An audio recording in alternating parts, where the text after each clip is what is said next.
Hello, welcome back to Katawa Shoujo. I'm Luby, and last time we finished our first day at this new school. Also, that loaded incredibly fast. Alright, let's keep going. I wake up in a strange room. Solid morning light shimmers against a light gray ceiling. I had forgotten to draw the curtains closed last night. This is my room, isn't it? My room. This is the third room this year that I'm supposed to call mine. Various things around here remind me that, indeed, it's me who's supposed to be the one living here. My bags on the floor, my new school books on the desk, my numerous medications on the night table. I stare at the bottles for a moment, deliberating, until I open a bottle, shake out a pill, and pop out a tablet from a foil sheet.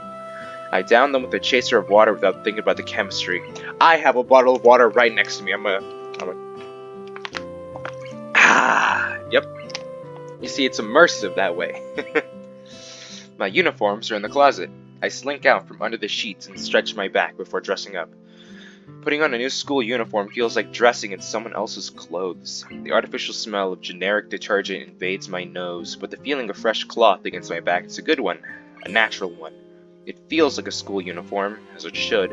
It's not much different from what I used to wear before. That goes for other things too. So far, this place seems more or less like a normal school. Except for the people. I think back to my talk with Kenji yesterday. He's the guy that talked like this, I think. I gave him like a really I can't, I'm Kenji, like that kind of voice, I think. Misha's constant laughter, that's the high-pitched girl who breaks my throat, and Shizune's sweeping sign language gestures. I don't have to make a voice for her, so, you know, she really saves my throat some trouble. Well, I've only met 3 students so far. Maybe they aren't that normal, but I'm sure others are. Or perhaps people like them or what passes for normal around here? Yeah, what does pass for normal around here? What do people do? I don't see a lot of kids hanging around.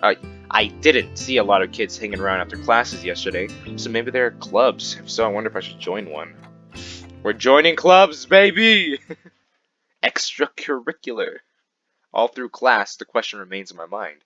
So I decide to ask Shizune about it when we spit into groups. Yeah, spit into. After all, she did say if I had anything I wanted to know, I should ask her. Dot dot dot. Dot dot dot. She crosses her arms and shifts her gaze slowly to Misha, who looks more preoccupied with trying to grind the eraser of her pencil down so that the top is perfectly and evenly flat. Dot dot dot. Sorry, Shishan. Is this something you wanted from me? Oh, I see.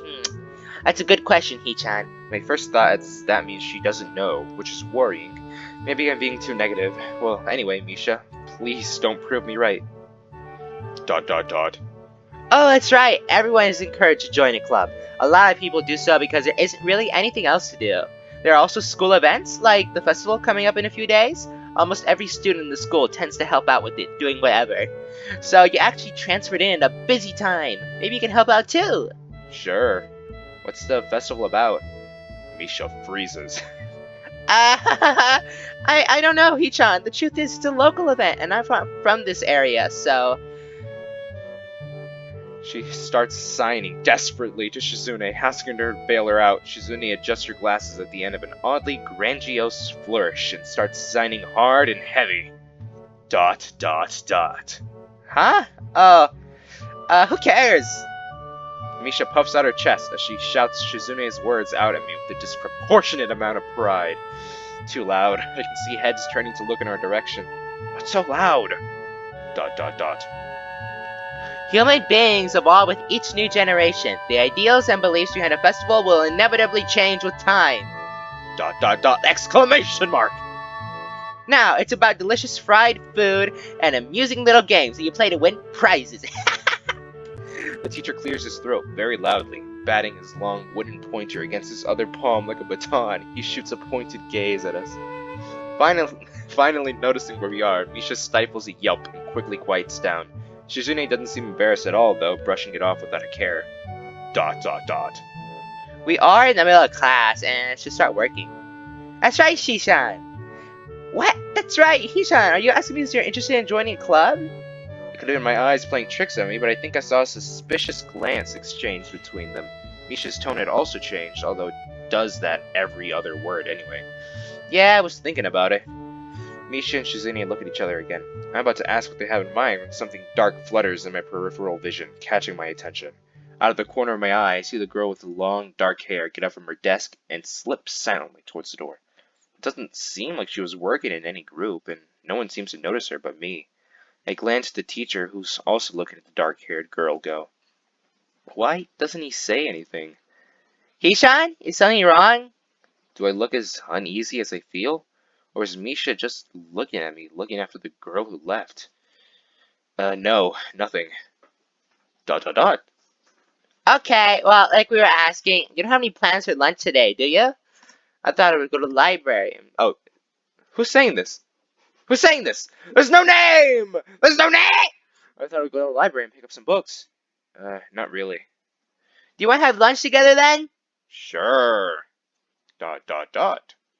Yay! Okay, Hichan, perfect.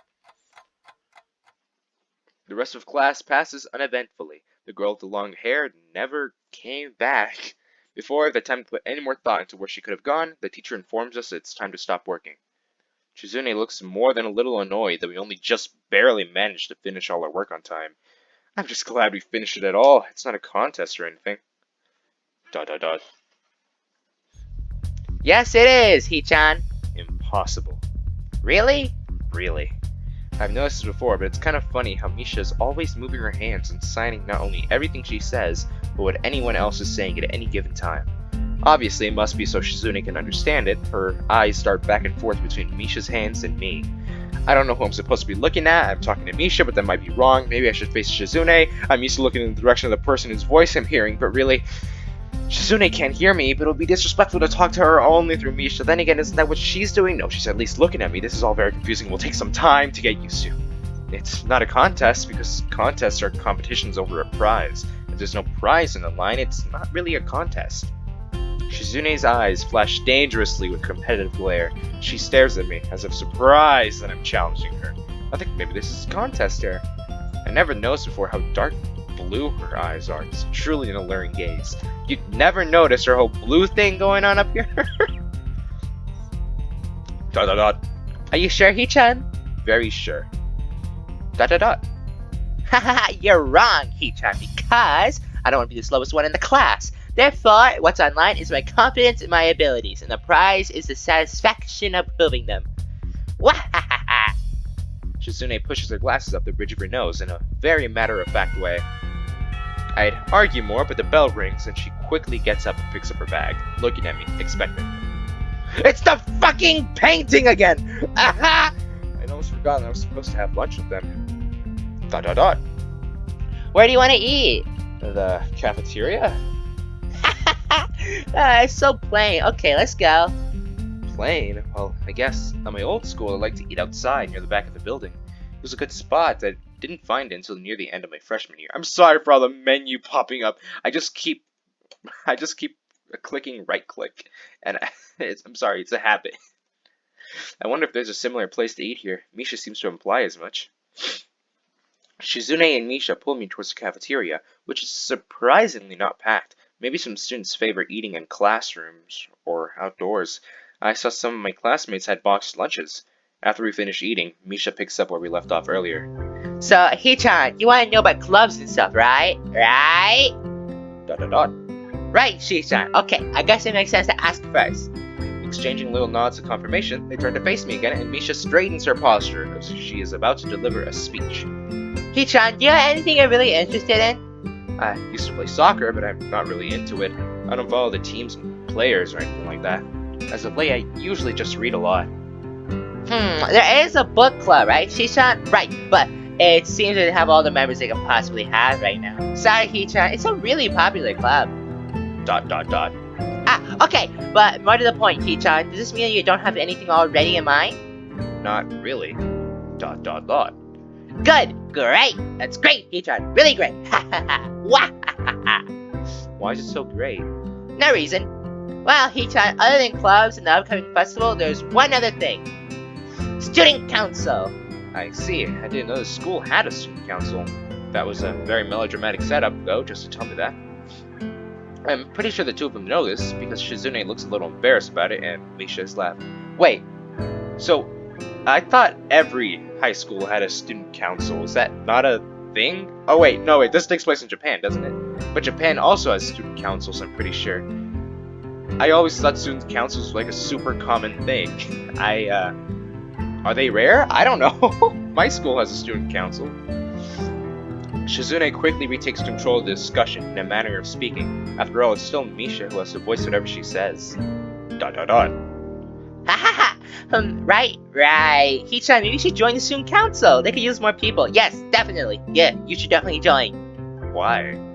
Well, for one, we can hang out every day, Hichan. Shishan and I are both in the student council. Actually, Shishan is the president.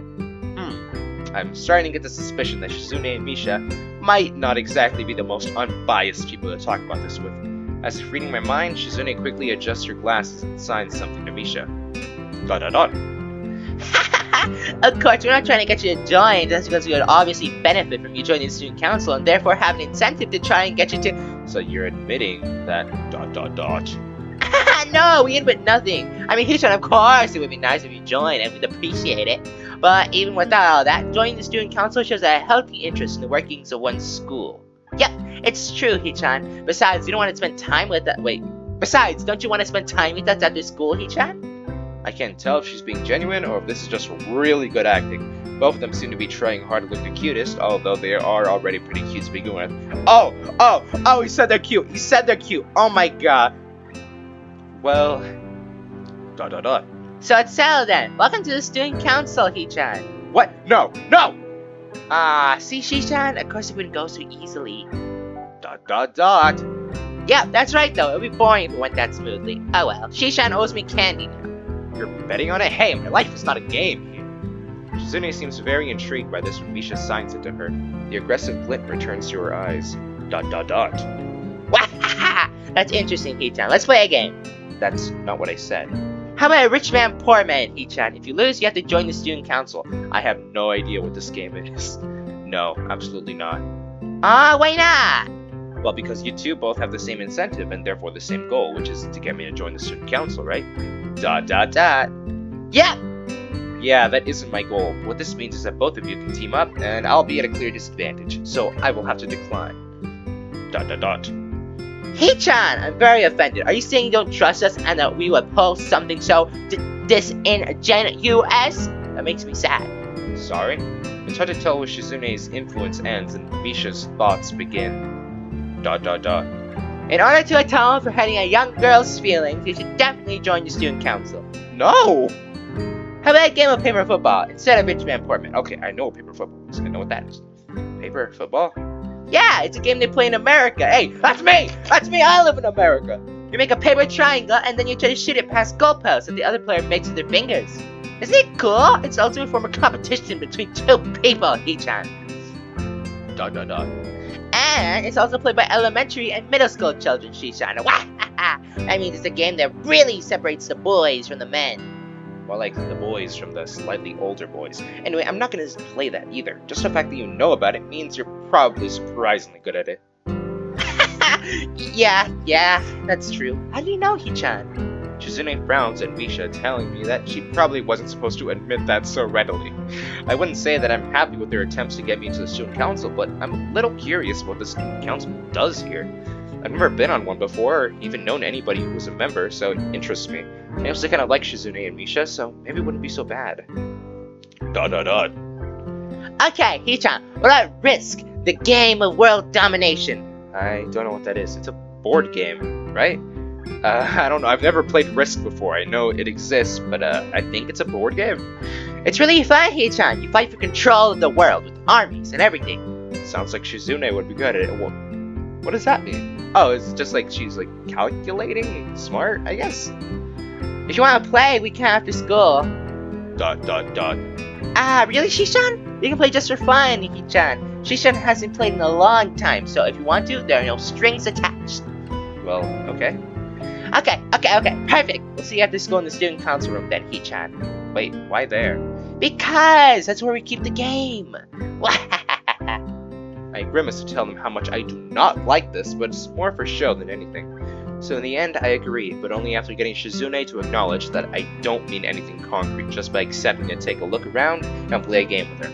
Lunch ends, and we go back to class. Oh, hey, I saw you! It's the cute girl! It's the cute girl! She slid away! During afternoon classes, the long-haired girl comes back and sits down in her seat without a word. Again, no one seems to notice, or if they do, no one says anything. I want to ask Misha about it, but I don't want to be nosy. After school, Shizune and Misha quickly find me by the first floor lobby and latch onto me, covering each flank in case I might try to escape. They're going to murder me. Oh my god. I feel a little offended, but I've been considering it. Nevertheless, I'm a bit disturbed that enough people have made a break for it in the past that they're on their guard. What's with the escort? This doesn't make me feel very comfortable. In fact, it makes me feel like a dangerous prisoner being transported to a cell. What's wrong, Hee-chan? ... That's right, we're just gonna go play a game of Risk, remember? I don't know, Misha, this all seems a little sinister to me. I start thinking that when we sit down and play the game, they'll tie me down and torture me until I agree to join the student council. Well, that's highly unlikely, but still, for some reason it just seems like it would be so plausible. The camera moved! Insane, absolutely insane. Getting to the student council room is as simple as turning 2 corners from where we started. What? That's it? That makes you guys being so on top of me seem a little silly. ... That's not true, Hee-chan. Shi-chan says that when their life is threatened, people have shown the capability to pull off superhuman bursts of speed. Life is threatened? Her expression unchanging, Misha signs something amusedly to Shizune, who makes a baffling face and puts her hands behind her back, looking pleased with herself. Misha feigns deafness and hums cheerily. Stop that, I know you heard me, you have no excuse unlike Shizune. Shizune opens the door to the student council room. It's a very plain, sparsely decorated room, although it is quite large, maybe even a little larger than a classroom. Also, new background! There's a big table in the center surrounded by chairs and a smaller desk prominently placed in the back that I assume is Shizune's. There are a few regular desks and chairs stacked to one side as well. Extras, perhaps? Aside from the tables and chairs, this room doesn't have much else to offer. Just a couple of filing cabinets and bookshelves stacked with old school records and documents. Not much else. In fact, nothing else. This is a pretty bleak room. They could at least put a potted plant in here or something. But the most noticeable thing is that this room doesn't have but the most noticeable thing that this room doesn't have is other people. Are we early? ... No! What do you mean no? Does it mean nobody else is coming today? ... Yeah, that's right!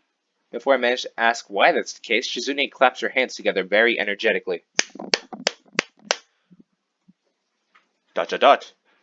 Hee-chan, let's play Risk! Come on, you promised, didn't you? You have to! Okay. You want to know the rules? We can explain to you while we set everything up. While Misha is talking, Shizune takes out what looks like a board game from behind one of the filing cabinets and throws it on the table. That's Risk, right? Actually, this looks kind of interesting. After Misha spends a little too long for her liking, running through the basics with a somewhat vague and confusing tutorial, Shizune cuts in and declares that the game has started with a decisive motion, slicing her arm through the air. Shizune's aggressiveness is rubbing off onto me. I start feeling more competitive than I intended to be when I agreed to this. Hold on, I'm about to take another sip of water! Alright, I took another sip of water. Calm down, I'm not as aggressive. Halfway into the game, while I try to ponder how to defend against Shizune's assault from 2 fronts, she breaks my concentration by drumming her fingers on the table to get my attention? What? ... Hee-chan, Shi-chan wants you to know that you're taking too long to make a move. Shi-chan also says that she will let you keep Australia if you agree to join the student council. I thought this was a game with no strings attached. Just the fact that she would dangle that over my head as an offer means that she knows I care about the outcome of this game. And anyway, no! ... Shi-chan admires your fighting spirit and will be a benevolent dictator who will spare your people if you agree to join the student council. You're so competitive, Shizune. You seem to take this as a compliment. I would expect the student council president to be a little more magnanimous. Magnanimous? She doesn't seem to know what the word means or how it's signed. So she pulls out a piece of paper and writes it for Shizune, who in return signs it back to Misha. Misha presses her index fingers against her temples as if trying to physically imprint the word into her memory. ... Suddenly, Shizune bursts into a flurry of gestures. Misha looks daunted by the pace of her heated signing. Wait, please slow down, Shishan. Shishan says you're going to lose. Tell her I will crush her world empire with my rebellion. Okay. Those eyes of her shine with childlike mischief. That's a very cute sprite. ... She says you have no chance if you keep playing like this. No, you won't.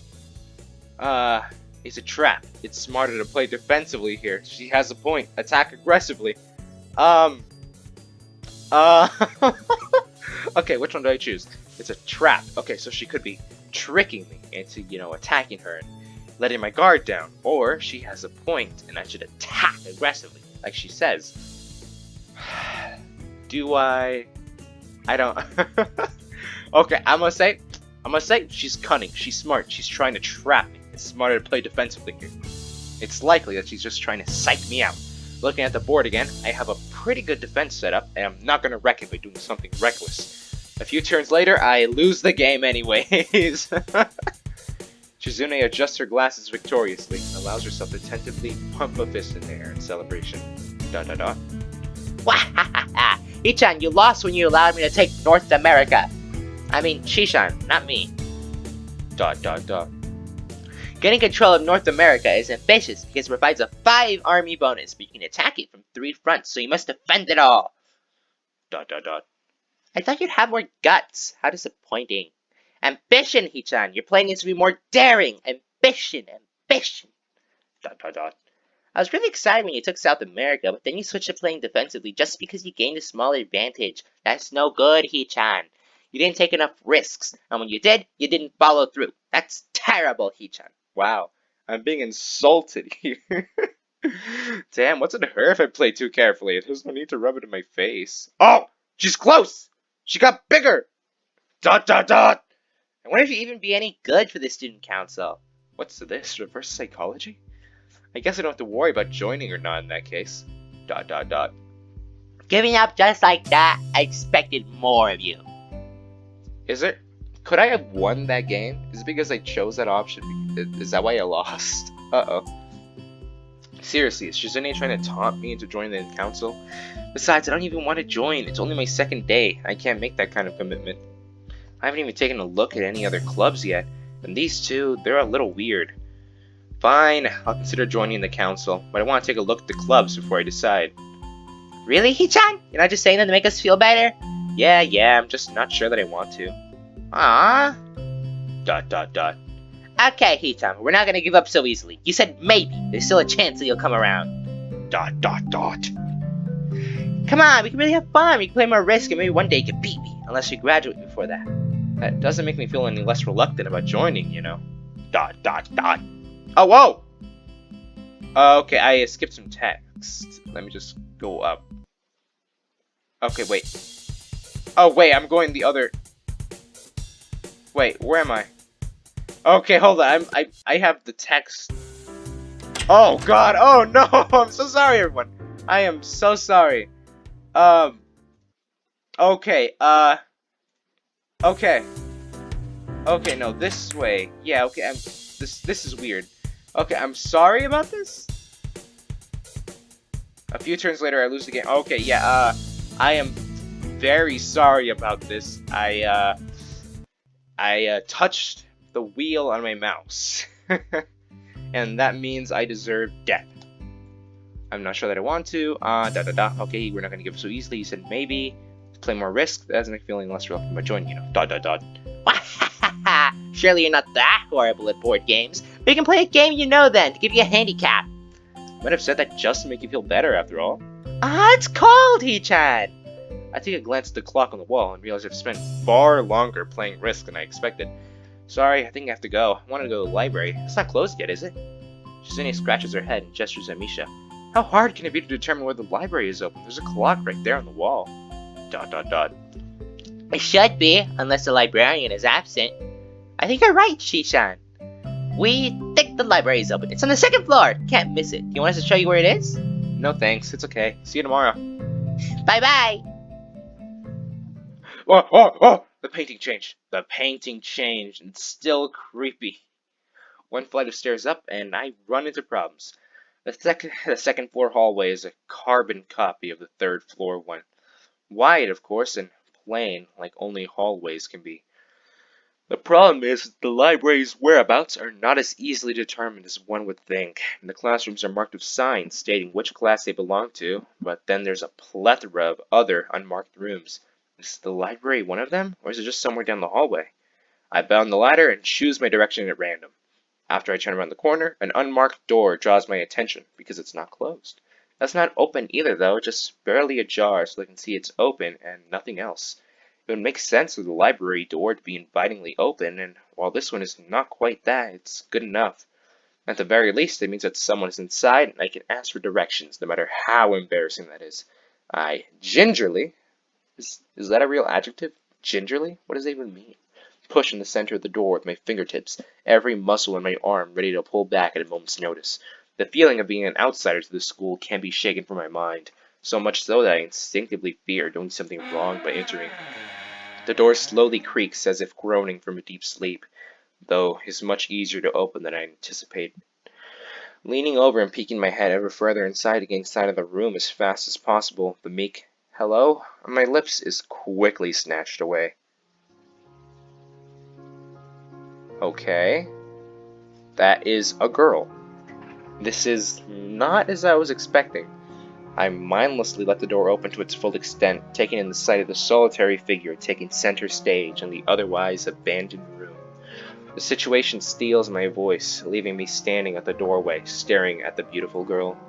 Evidently having taken her time to assess the situation, the girl gently puts down her teacup and opens her eyes, but doesn't look at me. Where's the teacup? I don't see it.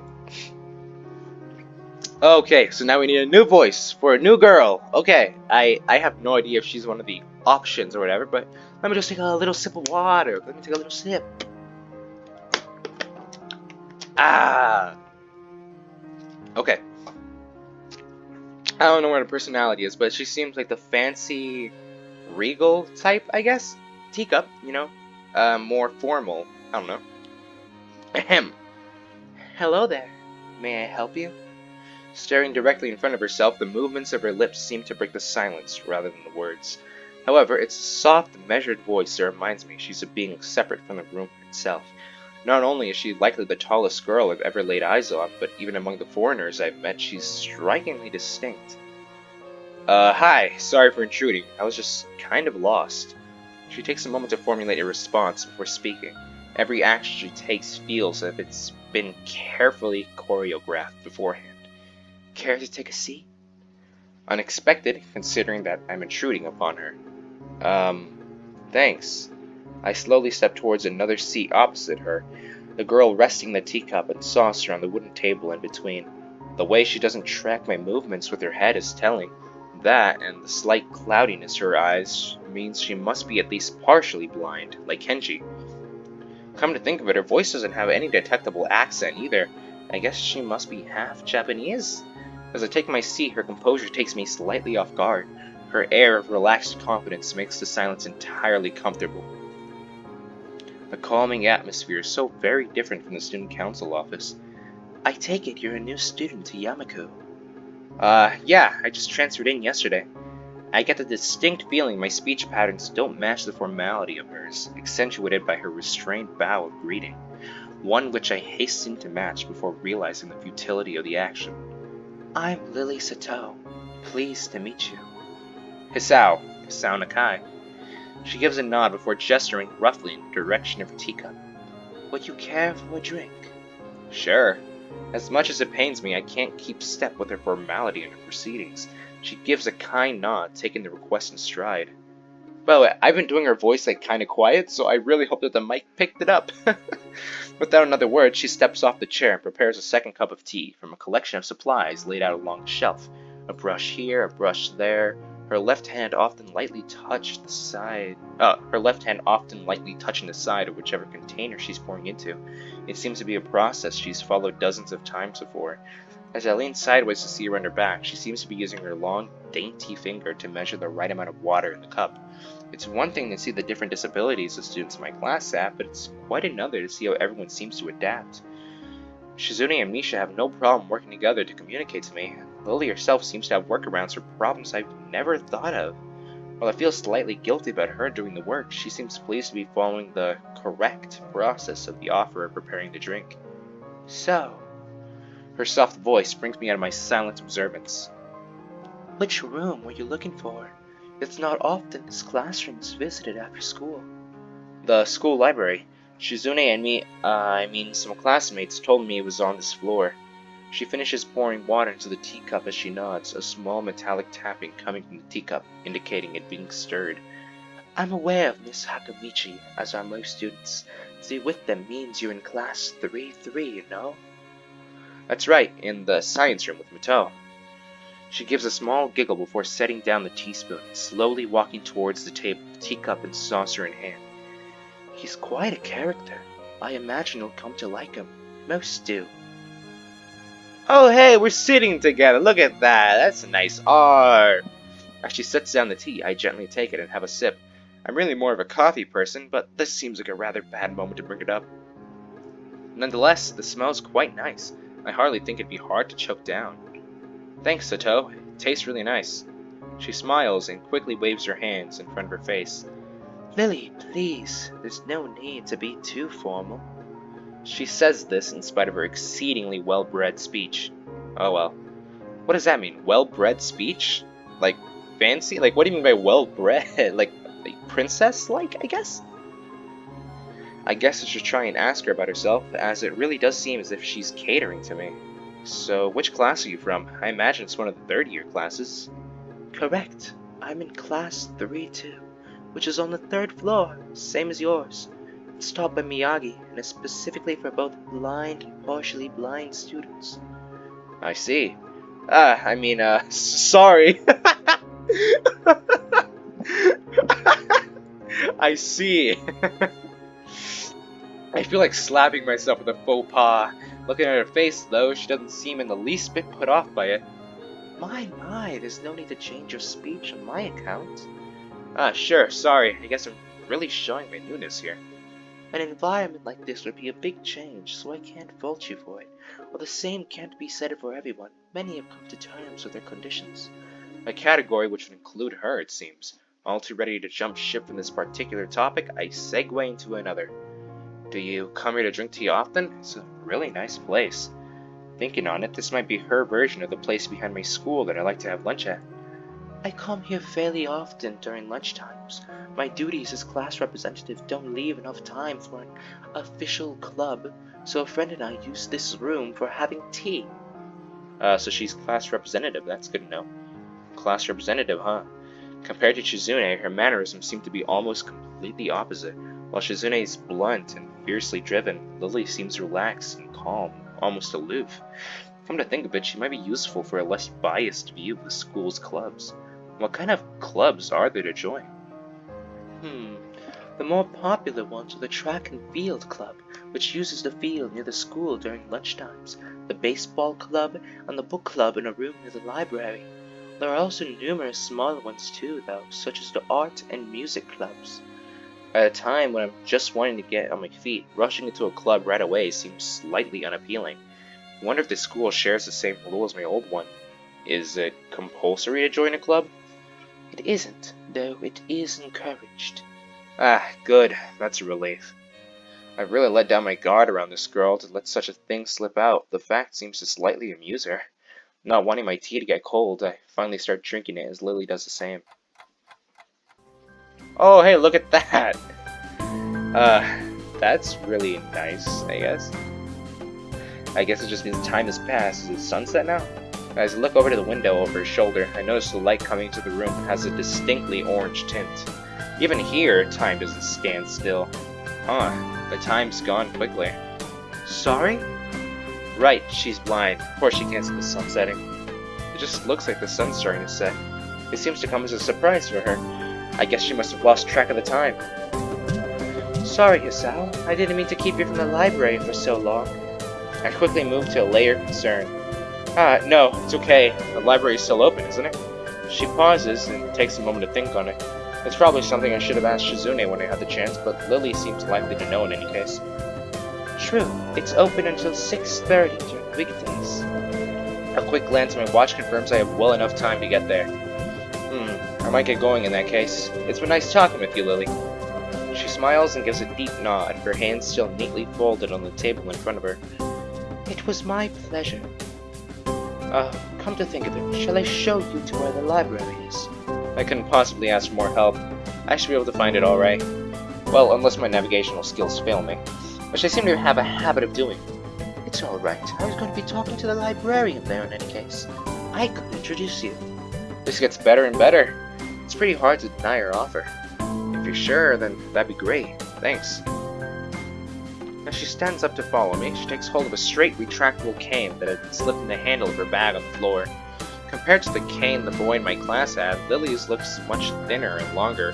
His must be for support, whereas Lily's is for navigation. Together we leave the peaceful room and enter the empty hallway on the way to the library. Okay, by the way, the music that was just playing right now, the music, that really reminded me of like Little Big Planet music for some reason. It just had that vibe, you know? I don't know, is that weird? It just reminded me of that kind of music. Very happy, you know? Side by side, my pace carefully slowed to match hers. We slowly walked through the hallway. It doesn't take long for us to arrive at the door to the warm-looking room, apparently situated in the center of the floor rather than either wing. Ladies first. She gives an appreciative smile to Jester, taking the lead as we file in. The library! Oh my god! To the left is the wooden library counter, with the library proper being on the right. It easily dwarfs my old school's library, with a distinct smell of old books giving the place an almost old-world air. There doesn't seem to be a lot of students here. Considering the time, it isn't a big surprise. Everyone's probably either in the school grounds or the dorms. Yuko, are you here? She says in the thin air since the librarian doesn't seem to be present, and of course, Lily can't see this. What's unexpected is that it draws a reaction. Something from under the counter thuds against it, followed by a quiet wail. Ah! The origin, apparently the librarian, quickly crawls out and bounces up to extremely rigid attention. Hi, Lily. How can I help you? Her voice is strained in a failing attempt to sound casual as she's rubbing the back of her head. Good afternoon. What happened just now? I heard a strange sound. It's nothing. I just hit my head. See, I dropped an eraser into my desk, and while I was looking for it, a pencil dropped, and then I was looking for both of them. You came and surprised me. Are you alright? I'm sorry. I couldn't know. It's okay. Sorry for making you worry. This is nothing. I've had worse happen to me. She's quick to reverse Lily's apologies, almost frantically trying to push aside the possibility that she could be in any way inconvenienced by bashing her head on the counter. Yes, worse things have happened. The girl fidgets with her fingers as Lily doesn't seem to drop her concerned expression, and then she shovels some papers around the counter for no reason. A little shorter than Lily, replete with glasses, freckles, and a very troubled look, she seems to fit a library perfectly. Lily, did you get my message? Message? Oh, the 2 imported books that arrived. Right, they finally came. I can't believe it took so long, but... Amidst her celebrations, partially for managing to change the topic, I'm sure, she notices me from the corner of her eye and freezes on the spot when she does. Oh no, I'm sorry for not noticing you before. Did you need to check out a book? Or return one? I'm sorry. The way she can so quickly shift between moods is a little unsettling. He's with me. Yuko, this is Hisao, a new student. Hisao, this is Yuko, the school librarian. Pleased to meet you. Hisao, right, Hisao. Pleased to meet you too, Hisao. For a second, she visibly attempts to engrave the name in her mind so she won't forget. Yuko often arranges to import foreign books in Braille for me. Would you like to tell Hisao a little something about the library? Lily's innocent suggestion is met with an expression of abject terror. Please, Lily, I can't. I don't know what he could be interested in. This is too much responsibility. How it's any responsibility at all, I don't get, but her objection is so sincere, I don't doubt for a second that she would rather disembowel herself on the spot than tell me where the light novels are. So is she like a student librarian? Is that a thing? Or is she just like an adult librarian who's friends with a student? I don't know. But So, there are a lot of books in Braille here? I attempt to save the day by asking the first thing that pops into my head. It seems to work, at least partially, as Yuko seems to not exactly relax, but at least looks slightly less tense. Well, I think about a third or fourth of Yamaku's library is either Braille or audio. Makes sense, given all the blind students that'd be here. If it's only that, how come this library is so big in the first place? Well, we get a lot of new books regularly because the library is adequately endowed. That's probably why. They spend more on new books than on my salary, and then I have to organize and shelve all of them. It's so troublesome and they waste so much. I wish I could just quit this job. ... A very awkward silence follows this revelation of too much information, so she is an adult. I'll go check the aisles then, if you don't mind. It's probably best for all of us if she doesn't keep talking to me. Very well. Meanwhile, Yuko, I would have those books if it's alright with you. My first impression was right. The library is surprisingly big. Ambling down the narrow aisles, I studied the spines of the books in random order, occasionally sliding one out to read the blurb, taking it with me if it looks good. In a few moments, I have a respectable stack of books in my arms. I guess I'll never be stuck for choice in here. The normality of the library sinks in. Sure, there are large print and braille books scattered throughout, but it is what it is. A library.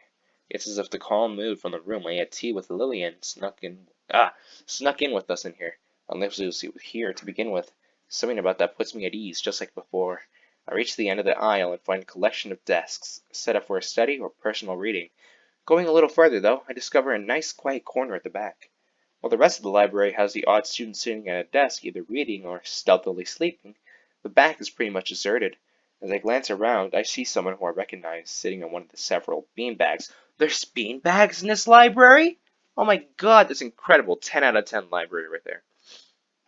And also, just so you know, I'm not sure, I'm a gamer. I play video games. But I really like, books and libraries and all that. I think they're very neat and cool. I like them a lot. Oh my god, it's the cute one! It's the cute one! Oh my god! It's the dark-haired girl from my class, the one who snuck out of the classroom earlier. She's reading a book, keeping it close to her face, which makes her look like she's really into it. From the way she was acting today, I had her pegged as more of a delinquent than a bookworm. In fact, her mysterious disappearance in the class raises all sorts of whys in my head.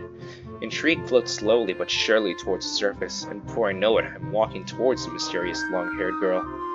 I guess there's no harm in introducing myself as I would with anyone else. She's a classmate after all. Walking over to another beanbag, I take a seat and lay my books beside it. The girl starts, looking scaredly up at me from underneath her fringe. This is the first time I've seen her this close. Underneath her long, dense bangs, I can see that part of her face, at least a third, if not a half, is pretty badly scarred. Her eyes are immediately drawn to the scars, subconsciously peeking past her hair until they meet her own eyes.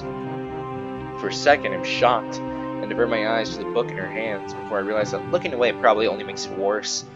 It takes too many seconds to collect myself and remember what I walked up to her for. Okay.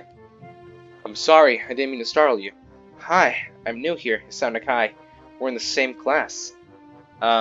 Okay. So this is like introducing myself. This is direct. Then I'm sorry, I didn't mean to startle you. It's more like, I don't know. I feel like, I don't know. Because saying like, I don't know, it's gonna take a little bit for her to, get warmed. I'm guessing she's not like a very extroverted type.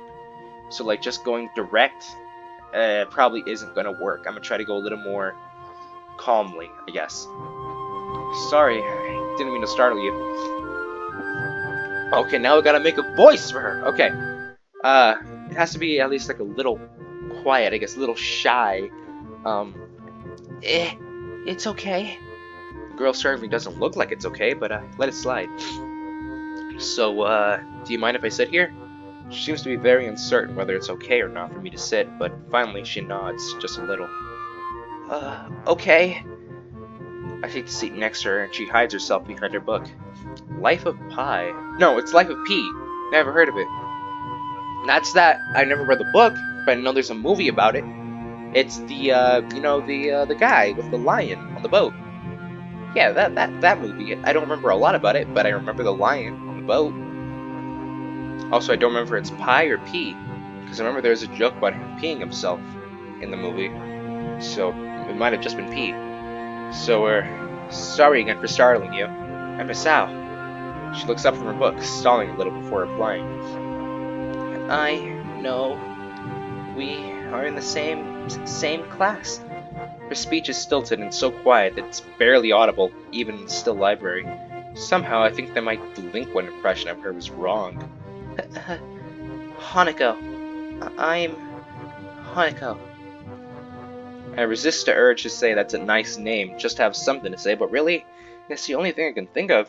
I feel like an idiot. Everyone here must be used to being different to each other, and here I am being all bothered and fussed about that kind of thing. Don't let me interrupt your reading. I'll just check these books if you don't mind. She nods a little and sighs a little sigh of relief. So I try to read the covers and the introductions to the book I picked up, and she buries her face in her book. Uncomfortable silence consumes us. My eyes still wander to her direction, and I sneak peeks at her flowing hair and the scars it's hiding. After a while, I realize that she's doing the same and only pretending to be immersed in the life of Papayo. Her gaze is not inquisitive at all, though. It darts around like a scared rabbit. When our gazes finally meet, the chain reaction is unstoppable. She stands up forcefully from the beanbag and takes a deep breath.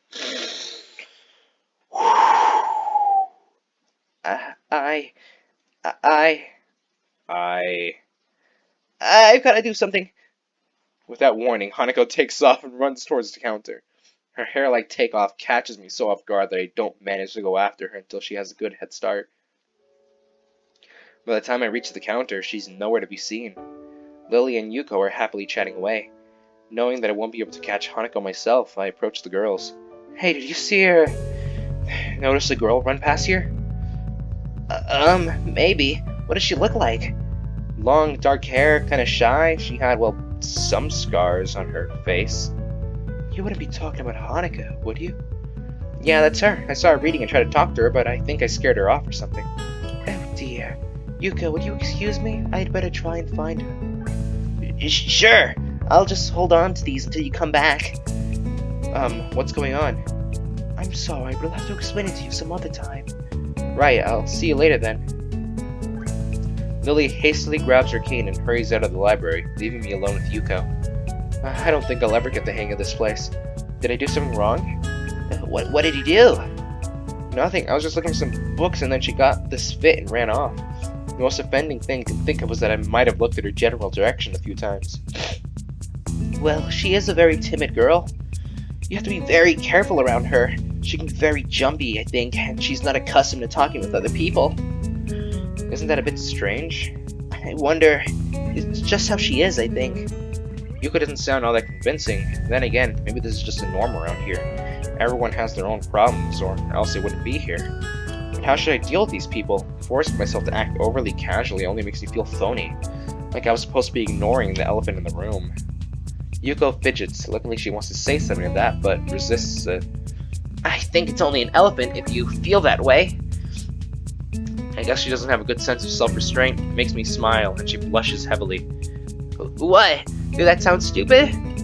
No, it sounded really wise. I guess you're right. It's more about me than anyone else. Neither of us has anything to add, so Yuko fills the silence by shuffling some papers around. People who have papers on their desks really like doing that. Did you find any books? I should be closing soon. I mean, this library should be closing, but I have to do it. I hope it's not too inconvenient for you. Oh, yeah, I want some books, but I left them over there because I'll just go get them.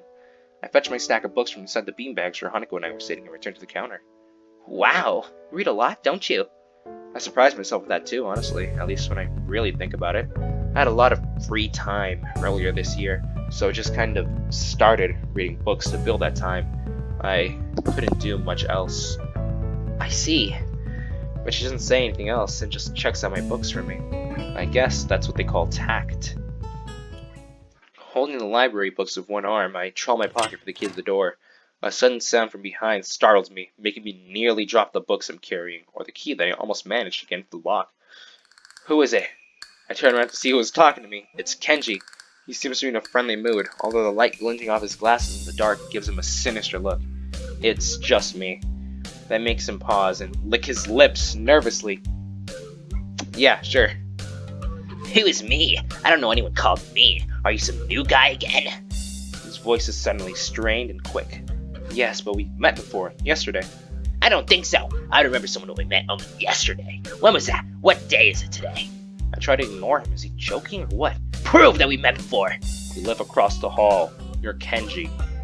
Kenji jumps back, his eyes filled with an uncomprehending fear. How do you know my name? Damn! It's gonna be one of two things. Either we have met and you're telling the truth and I just can't remember it, or you're a spy. He pauses. A psychic spy. His eyes start around me, trying to peek into my room, although it's hard to believe he can see anything through those sick glasses. I said sick instead of thick. His mood swung from friendly to manic in less than a minute. I'm, not psychic. How do I know that? I'm not a mind reader. Kenji points a finger in my face damningly. Unlike you!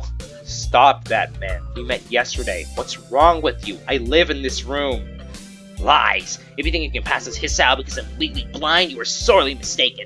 You don't even look like him. I mean, the resemblance is real slim. Maybe at a distance, but who do you think you're kidding? I want to grab him by the shoulders and shake him. Exasperated, I rub my eyes and let out a heavy sigh. Stay there! Kenji comes closer, one careful step at a time. I stay still, lest he assault me physically, although I doubt he could do much damage even if he did. Oh, wait, damn, I see it now. It really is you! Sighing again, and then once again, for good measure, I step backwards, just in case. What's up, man? You don't look too good, I think. Something wrong? I don't know, just had something stupid happen to me. A few stupid things, actually, even if you discount this one. I can't get a proper touch on other people here, and I have no idea if it's because of me or because of them. I don't know why I'm telling this to Kenji, it's not like we've had any contact either. That's rough, dude. Yeah, I'm sorry about calling you a psychic spy and all, but you can never be too careful. It's the hard reality we live in. I'm slowly starting to think that Kenji isn't necessarily living in the same reality as the rest of us.